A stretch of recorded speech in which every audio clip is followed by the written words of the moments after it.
good evening from what is an absolutely freezing Hawthorns stadium after Hull City earned a creditable even, I can't even speak, it's that cold, 1-1 draw here against promotion chasing West Bromwich Albion. And I think in the cold light of day, we'll all look back on this as a very, very good away point. I know results below City in the Championship table have gone against them, and it's seen them drop closer to the bottom three. They've obviously lost 2 points on Derby, who have won at Plymouth, and Cardiff, who have beaten Blackburn. Blackburn are completely useless at the minute, doing nothing for the teams at the bottom of the table. But I think before the game, everybody would have been happy with a point. City's record here is desperate. No win here since 2008 in the Premier League. Obviously, West Brom in great form, one of the best home records in the league, and sitting up until last night when Bristol City beat Norwich, 5th in the table. So I think in the cold light of day, we all look at this as a really good point, particularly given so that City did fall behind. After, I think it was 68 minutes in, Isaac Price with an absolute fizzing volley at the far end. What was annoying about that goal, as good as it was from their point of view, was that the West Brom had a corner. Alfie Jones had won the first header, and Alzati went out to meet Price, and he just sort of just flung a leg at it really, and it nestled in the far corner. Goalkeeper had no chance, Ivo Pandor, and then obviously so that West Brom were the better side in the first half. Good question. I tell you, a good question. I'll come back to that in a minute. West Brom were decent in the first half without really testing the goalkeeper. They'd had a couple of moments. Adam Armstrong had plugged one over. There were Mikey Johnson cutting in off the left-hand flank, looked a threat, but they never really worked the goalkeeper. Conversely, City themselves going the other end didn't create anything of note. There was 2 or 3, again, so often we've seen this season, moments where they've looked a threat, where they've perhaps with a better final ball or better final decision, they may have fashioned a chance, but they didn't. But they got what was really important in that first half, given that at times they came under some quite heavy pressure, a bit like at Bristol City last week, was to get in at half-time with a clean sheet, and that's exactly what they did. And they actually started the second half brilliantly, apart from the first couple of moments where John Swift hit the bar with a deflected shot from the centre of goal. From that moment, City were much the more, I wouldn't say dominant force necessarily, but they were a bigger threat going forward. And while it would be remiss of me to say the opening goal came against the run of play, City was certainly well in the game, and the goal comes, and suddenly you're 1-0 down, and you're thinking, here we go again. And but what I would say is the manager Ruben Sayers made a couple of big changes. He brought on Casey Palmer, he brought on Abu Kamara, and a bit later on he brought on Lincoln as well. And all 3 of those changes made a difference. And that's where the goal came from. It was Joseph won the ball, Coyle picked out a cross, and it looked like it was going to go in from Casey Palmer's header back across the goal. I don't know if you can see, but this is the press box here at the Hawthorns is right by the corner flag, so where the away fans were, and you could almost, we were right behind Louis Coyle's cross as he plugged it to the back post, and you could just see Casey Palmer peeling off the back of Isaac Price, and he headed back across goal, and it looked like it had gone in. Obviously, it was touched in, forced over the line by Abu Kamara. But for me, given the second half display, City were full value for that. West Brom were good in the first half, as I said, and they carved out some good chances. Tony Mowbray, who's just finished his feature-length press conference post-match, talked about, I think they'd had 16 shots on target, 16 shots on goal, but only 3 on target. City had more on target than the home side. And I thought they were deservedly level given the way the second half played out. And actually, as the game wore on, Albion had a couple of more chances. Price volleyed wide. There was a header, I think, from Dean Garner that went wide when he came off the bench. But City were a real threat, and they probably should have scored. Kamara was put through down the right hand side from a really, really good counter attack, and he hit it straight at Joe Wildsmith, who made a good save. Let's be fair, it was a good save. He pushed it out, and Lincoln then had a shot, and you're thinking that's going to go, and he was back up to make that save as well. It was a big double save from him.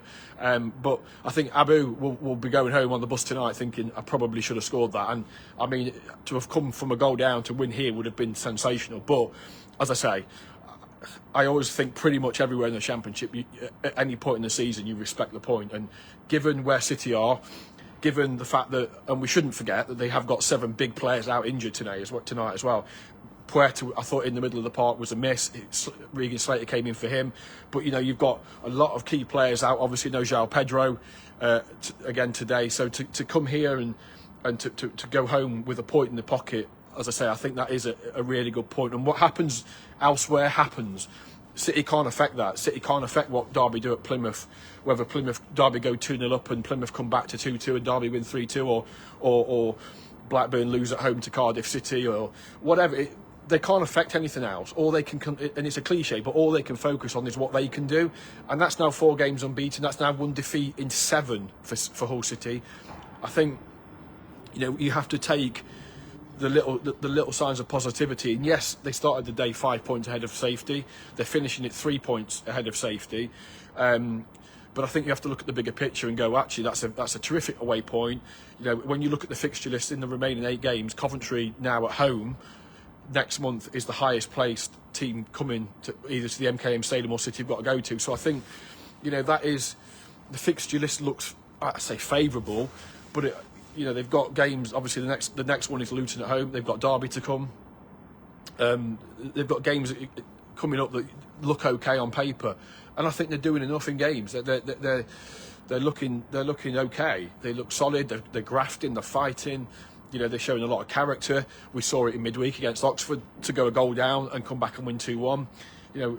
We've seen it before here, where City in previous seasons have come here, gone a goal down, and that's been the end of it.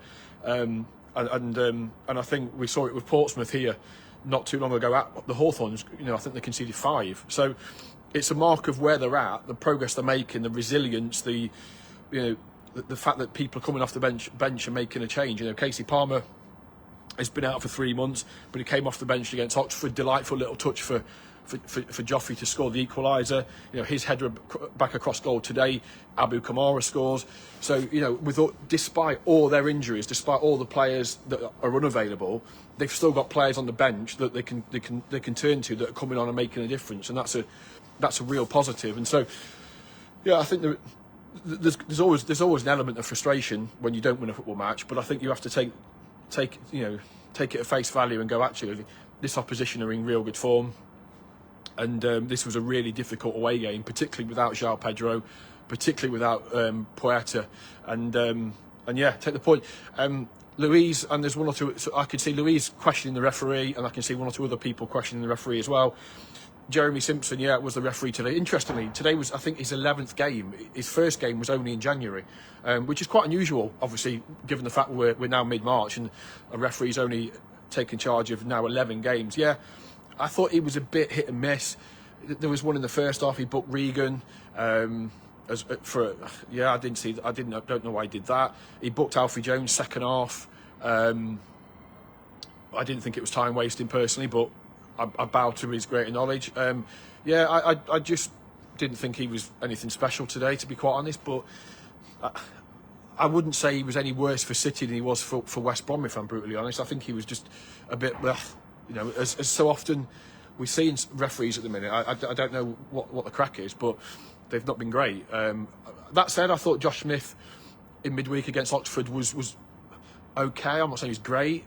I'm not saying he's rubbish. I thought he was okay. Obviously, apart from the big moment at the end when I still look back at that decision as an absolute horror show. I don't know if you saw the podcast. We had George Ellick from the not the Top 20 podcast on the 1904 Club on Thursday, and he actually felt it was a red card. But in fairness to George, and I like him a lot, he is probably only the second person I've spoken to that, well, not that I've spoken to, but that we know of that thinks it's a red card, and the other one was the referee. So I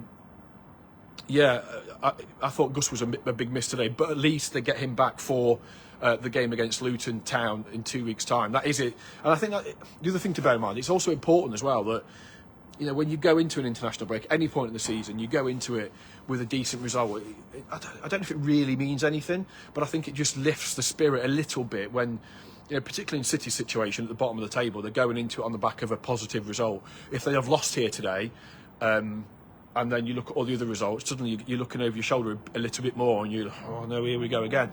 But I think the fact they've come here today and put on a brave performance, yes, West Brom were the stronger team at times in the game in an attacking sense, but of course they're going to be. They've got more players at their disposal. City have got 7 players out, of which I would probably argue 6 of them certainly start the game if everybody was fit. So I think, look, as I say, I still maintain that before the game we'd have taken a point today, and I think absolutely at the end of the game, given we take a point. Steve, in terms of today's result, look, it's one of them, isn't it? Look, it's the Championship. It's back. I can't say that on here. It's mental. The league is absolutely mental, and you don't know what you're going to get from one week to the next. So, as I said at the top, I don't necessarily think you can worry too much about what other teams do. Yeah, it's great to have a bit of help, and had Derby have not won 3 in a row, City would be a lot more comfortable going into this international break rather than just having a 3-point gap. But I think that is what it is. All they can take care of is their own business. And Sarah, you might be right. It might go down to that final two games, Derby at home and Portsmouth away. I really hope it doesn't, because that isn't a place we want to be. But there's 7 games, 1 defeat in 7 is really, really good. And within that, you've come away to West Brom, you've gone to Bristol City and played with 10 men, you've got results there, you've beaten Plymouth, you've beaten Oxford, you've got a point against Norwich. The only, obviously, blot on the copybook is the Cardiff game, but that is the reality of the Championship, and City aren't good enough to win 6 in a row. We know that. So that what they are doing is what is important, is they're keeping that points tally ticking over, and that is really important. They're on to 41 points now. I still think they need 3-4 wins. I do think there's mileage in getting, those victories, but that obviously the Luton Town game is absolutely massive for them after the international break, 12:30 on the 29th of March. That is huge. In terms of Charlie Hughes, it was mentioned that there was a question at the top about suspension. I must admit, I got it wrong. I'd got it in my head that it was 39 games was the cut-off, which would have been at the end of the Luton game. So basically, if you get to 10 yellow cards, you then get a 2-game ban. It was actually the 37th game, so it was after the Oxford game. So although Charlie's now on 9 bookings, because he's had 2 in the last 2 games, he's okay as long as he doesn't get to 15. If he gets to 15, then it's a 3-game ban. If you get to 20, which he's not going to get to 20 obviously, but if you did get to 20, for argument's sake, you would get it would be down to a disciplinary panel. But if he does get to 15, he would be banned for 3 games. But obviously that depends when he gets there. And if he didn't get there until Derby, then he'd be suspended for a couple of games at the start of next season. Let's have a look at that question. Christian, is this break at the right time, or do you feel it will slow our momentum? Good question, and it's a question that I asked Ruben the other day. It is what it is, isn't it? Last season, you felt we had a little bit of momentum. You drew with Leicester, went into the international break, came back from the international break after the trip to Turkey, lost back-to-back games. So, I don't know. It is what it is. I don't necessarily think it's a bad thing, because what it does do, they've had 6 games in 21 days. They've had 4 games in the space of, 2 weeks. Including the trip to Bristol City where they played with 10 men. They played Wednesday night, they played here again today. I actually think it's probably not a bad thing for them. What it does do, it gives them a bit of rest as well, which is always important at this stage of the season. It obviously, Puerta comes back into the thinking for the game against Luton. Obviously, Zhao isn't available for Luton, but he will come back for, I think it's April the 5th at Sheffield Wednesday for the Yorkshire Derby, so that's his next game. Zhao's basically had a month off from his red card at last weekend. So, look, we'll know more. We'll know more, won't we, when we get to Luton? If they beat Luton, it's been a great break. If they lose to Luton, it's maybe we want it to carry on. You just don't know, and it's in the schedule. We all know it's there. So, and you can probably fit it to any narrative that you want. Steve, in terms of the update on Louis Barry, I'm hoping for one early part of next week. So stay tuned for that, and also Oscar Zambrano as well. Sarah, Luton for me is a must win. Absolutely must win. The Plymouth game was must win. The Oxford game was must win before the results the night before. It was must win, and Luton is a must win. If you lose to Luton, you're in deep. You know what, aren't you? I mean, a draw wouldn't be terrible necessarily, but they've got to beat them. Luton have had an awful season. an absolute awful season. They've drawn with Middlesbrough today. Although I did look at the stats at half time, I think Luton had 14 attempts to Borough's 1, but Borough are flaky. I mean, there's not a cat and mouse chance they're getting promoted this year. They're just all over. They're just so inconsistent. So forget Borough. But yeah, so Luton, that will be a horrible game. But they've won back-to-back home games. You know, they're going into it one defeat in 7. You know, 4 games unbeaten. Those little things. They'll have Puerta back. They'll be at home. You know, you've got to be positive. You know, and ultimately, it's still in their hands. They have to go and win that game. Whether they will or not, time will tell. But they, Michael, I think, yeah, beat Luton and it's done. I don't necessarily think it is though, is it? Because I'm not sure it's quite that straightforward. Because if teams below them keep picking up points, it rolls it on to another week, doesn't it? You know, if you'd have won today and Derby and Plymouth would have drawn, then absolutely buzzing, because Plymouth and Derby dropped points, Luton dropped points as well. So then you would have extended the gap to the bottom 3 to what, 6 or 7 points. As it is, Derby have won. You've got a great point away from, and I won't change my mind on that. And I think most people would agree that today's a great point. But as good as today's point's been, Derby have also clawed two on you. So you're only 3 points above. The goal difference to Plymouth, to everybody else, is worth a point. Derby's is I think Derby are only 4 or 5 goals behind, so it's not a huge chasm of difference. You got to think. I keep thinking Plymouth are down, and then Plymouth pull out a result out of the backside from nowhere. But obviously they've lost that game today, which they could have ill afford to lose. I think Plymouth are now 6 points adrift of Cardiff, who have got we're walking into the ground today thinking maybe it's Cardiff's time. Maybe Cardiff are going to be the ones that finally circle the drain and fall through it. But they've won today at Blackburn. You know, Stoke then lose in the 95th minute or whatever it was to a penalty at Millwall. You know, Oxford, I've been thinking Oxford are mired in it for a long time. They beat Watford today, and suddenly they go a point back above City. So, you know, it's fascinating. You know, like I say, you think Plymouth are gone, and then they pull a result out, and then they pull another result out, and then they lose a couple of games you think they should never. You're like, well, they've just won 2. How have they lost the next? But that is the nature of that. That is the nature of it. I still think Plymouth will get relegated. It's who the other 2 are going to join them. You know, all the smart money says Luton just because they've had such a bad season. But they're still in with a fighting chance. You think, as I say, are Cardiff going to go? But they've pulled out a result today. Is it Stoke have circled the drain for a long time? Is it their time to fall? I just don't know. And you can't, as much as you feel positive, you want to be positive. You can't actually rule out Hull City, because as much as they've performed really well under Ruben and they've got gradually better, you know, and as I say, unbeaten in 4, one defeat in 6, they're still only 3 points above the bottom 3. So if they were to lose to Luton and the results elsewhere went against them, they could be back in the bottom 3 on the 29th of March. So it's so tight down there, and it is whoever holds their nerve and ultimately gets results. And City, as I keep saying, I said this the other night, they keep their points tally ticking over, and all the metrics that you look at suggest they're going in the right direction and that they will be okay. But if you know, with 8 games to go, if you're only 3 points above the bottom 3, there's a chance you're going to get relegated. But as I say, I'm trying to be positive because I'm seeing enough from them. You know, the grit, the determination, the fighting spirit to come here and go a goal down and then fight back and get something from the game is can't be underestimated. The fact that they started so brilliantly at Ashton Gate a week ago, had Zhao sent off after 15 minutes and still managed to hold on and get a point, only conceding from the penalty spot.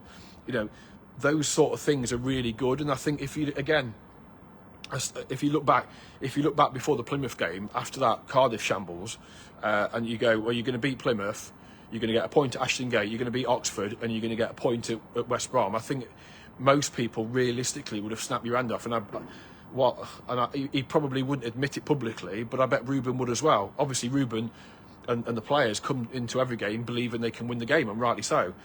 But I think, hand on heart, looking at form, looking at where you are in the table, the time of the season, the players you've got available, the players you've got unavailable, I think, you know, to have taken the points they have since the Cardiff game, I think is absolutely fantastic, and it's consistency is what we've called for. They've found consistency. They've not been able to win back-to-back games just yet. That will come at some point, I'm hoping, because Derby have done it now. Derby have won 3 on the spin, but they are going in the right direction, and we are seeing enough. They're not being outplayed. They're not conceding 3s and 4s.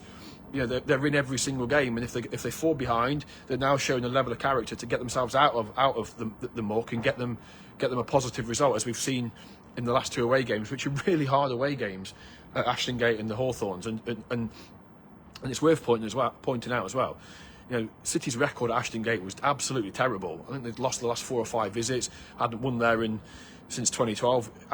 Here's the same. They'd lost the last 5 or 6 trips here, and 1 or 2 of them had been fairly heavy. And you know, so they've come here with a depleted squad and got I think a very, very good point against a team that are in great form. So look, all in all, I think we go into the international break in fine fettle. It could be better, but it could be a lot worse. And I think, you know, the fans at the end, I thought, Lee, I know you mentioned it, I thought the fans were brilliant today. As in the way, 1,400 of them here at the Hawthorns. I thought the away fans were absolutely fantastic. And it was a great moment at the end, 10 minutes from the end when Abu scored, because that goal was right in front of them, and they were roaring their team on, and you know, they were chanting at the end, "We are staying up." That's the first time I've heard that this season. So there's clearly real belief in the fan base that City are going to stay up, and belief in the manager. Michael, in terms of Carl Joseph, yeah, it's a tough one, isn't it? I like him. He works his knackers off. He's a good lad, and he had an impact in the second half when he played through the middle. Out wide, I'm not so sure. I'm not convinced that out wide works really. But then, yeah, it's difficult, isn't it? Because he's a relatively young lad. He's coming from Blackpool, and he's coming into a team in the bottom 4 or 5 in the championships, fighting to stay in the league. Don't create a huge amount of chances, and are scrapping for every point and everything. So it's difficult to judge him too much. I don't think anybody, you know, if you look at Carl's goal record for his career, he's never been prolific, and that's a problem that City have got. We've talked about it a lot, and they're going to have to remedy in the summer, is go out and find somebody that can come in and score some goals. Because, you know, we were joking before the game. I know Abu's scored today, but we were joking, if you take Abu's goal out of it, we were joking before the game that City's second top scorer this season, his own goals, with 3. You know, Zhao's top was 6. You know, you've got Chris Bedia. He's not been at the club since January, and he's got 3. You know, Xavier Simons, one of the top goal scorers in the team, with 2, and he's at Wickham. So goals have been a massive problem for them all season. That is why I think they've scored 40 goals in 38 games. That's not enough. You know, defensively, they've conceded some shocking goals, but they aren't. You know, they're not being steamrolled. There's only really been the Norwich game back in October where they've been steamrolled. So goals is their problem, and I think in terms of Kyle, it's a difficult one, isn't it? Because we're expecting him, because he's cost $2.5 million. We're expecting him to come in at the ground running and score 4 or 5 goals. It's just doesn't work quite like that. But as I say, I thought he made a difference second half when he went a bit more central. I thought Gauhart was worked really hard again today. Kamara made a difference when he came on. Obviously, Casey, you know what Casey is. Casey is a player that's got a bit of an X factor. You don't know what he's going to do. I'm sure sometimes he doesn't know what he's going to do. But you know, when you're in the predicament we're in, having somebody like Casey Palmer coming off the bench is a godsend, because he can make things happen, and he can do what he did today. Michael, do we know about Matarzo in what respect? Matarzo is out. He's out until the back end of the year. He's obviously had his ACL surgery. That was successful. It's now about recovery, and then the long road back to fitness. Louise, what did Casey get booked for? I'm glad you've raised that question, because I forgot to mention it. So City are attacking. This sums up the referee's performance at times. So City are attacking in the final third. They're right on the edge of the West Brom box. They've got the momentum, and I think Tom Fellows had gone down in the centre circle in the West Brom half, right? All the West Brom players, I don't even know where West Ham came from. All the West Brom the fans were baying for the referee to stop the ball. It wasn't a head. He wasn't holding his head. He was just on the floor. So City have the right to play on, as is the rule.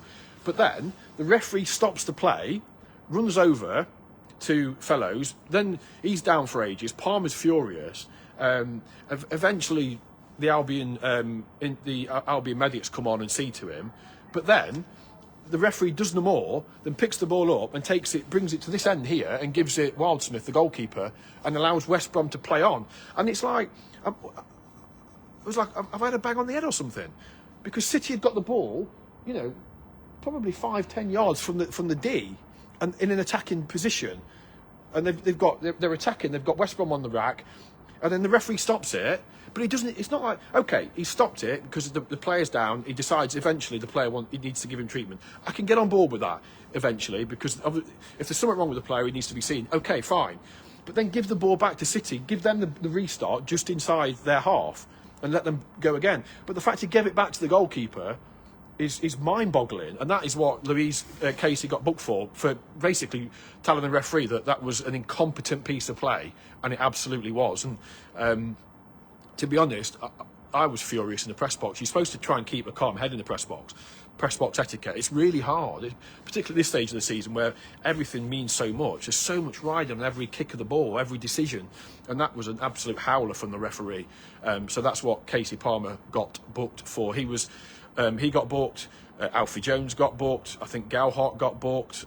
Slater got booked. The biggest surprise today was Ruben didn't get booked, but he's trying to, as he said the other night, after having been banned, he's trying to get out of doing it again. Right, I must go because we're getting the nod that they're closing up here at the Hawthorns. We will have a podcast for you early part of next week. We've got loads of stuff coming during the international break to look forward to. Some interesting stuff, hopefully, that you can enjoy. No rest for us. We certainly won't be jetting off anywhere sunny over the next couple of weeks. So, as I say, keep in touch, folks. Value the point. Good point today for the Tigers. Thought the fans were brilliant. If you've got any questions, fire them at the 1904 Club on Twitter. And we'll see you again. Well, the podcast will see you on Monday, but we'll see you back at the MKM Stadium, probably in the car park. You know I like a car park. Liam, Luton is massive. We'll see you after the game against Luton, where we hope 3 points have come our way, and we can all rejoice in a victory over Luton Town. If I don't speak to you before, have a great weekend and have a great couple of weeks. But as I say, I've got plenty. I've been storing stuff up like a little squirrel for the last couple of weeks to keep us going through the international break. So got some interesting stuff coming. Well, I hope you find it interesting. And anyway, take it steady, folks. Thanks for watching, and I'll see you again soon.